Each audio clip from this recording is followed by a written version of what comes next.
정부는 오는 2050년 탄소 중립을 이루겠다고 선언했습니다. 2030년까지는 2018년 대비 온실가스 배출량을 40% 감축하겠다고 약속했습니다. 국내 온실가스 배출량의 92%를 에너지 분야가 차지하는 만큼 재생에너지로의 전환은 이러한 목표를 달성하기 위해 꼭 이뤄야 하는 과제죠. 하지만 우리나라는 재생에너지 분야에서 여전히 뒤처져 있고 갈 길이 멉니다. 지난해 한국의 재생에너지 발전 비중은 8.1%로 44개 조사 대상국 가운데 38입니다. 우리가 반드시 키워야 하는 재생에너지, 그중 하나는 풍력발전입니다. 국내에선 아직 산지에 자리 잡은 육상풍력이 더 익숙합니다. 풍력발전기 10대 중 9대가 육지에 설치되어 있습니다. 하지만 풍력발전의 주요 흐름은 육상에서 해상으로 넘어가고 있습니다.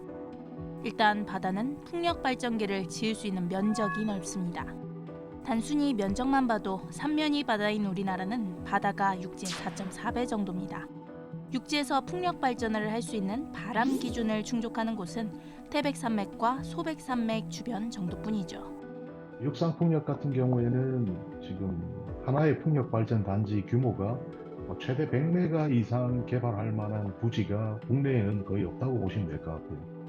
그런데 해상풍력 같은 경우에는 부지 면적에 대한 제한이 크게 없기 때문에 1기가, 2기가 이런 기가와트급 초대형 해상풍력 단지를 개발할 수 있는 장점이 있습니다. 그래서 규모의 경제를 만들어가기가 쉬운 구조죠. 풍력 발전의 핵심인 바람 자체도 육지보단 바다가 좋습니다.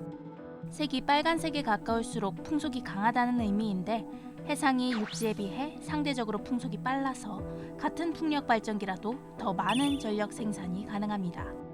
마지막으로 기술 시장 측면에서 보았을 때 해상 풍력에 집중하는 편이 우리나라에 유리하다는 것이 전문가들의 의견입니다. 육상 풍력은 사실 지난 20년간 해외에서 많이 해오다 보니까 우리나라보다 해외 기술이 월등한 측면이 있습니다.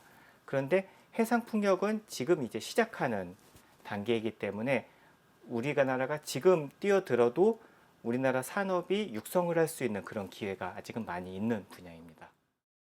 물론 육상 풍력에 비해 설치비 등 초기 비용이 훨씬 많이 드는 등의 단점도 있습니다.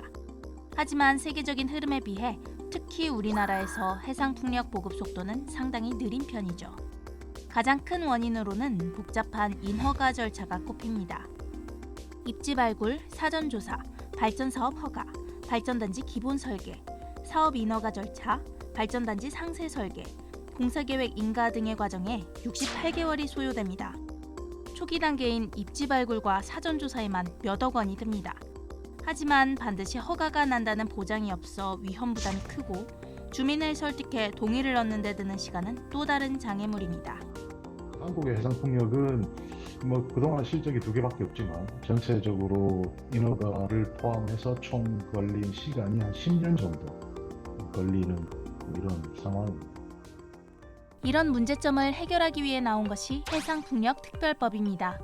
입지 발굴 등 민간이 하던 영역에서 정부가 나서고 인허가 절차를 간소화하겠다는 것이 핵심 내용입니다. 2023년 2월 중순 여야에서 연이어 발의됐지만 아직 계류 중입니다. 정부의 10차 전력수급 기본 계획을 보면 풍력설비 보급 목표는 2030년 19.3기가와트입니다. 지난해까지 누적 설치량이 1.8기가와트 정도인데 지금까지 설치해온 만큼을 매년 더 설치해도 모자라는 상황입니다. 시장 자체가 커지는 거는 이제 분명합니다.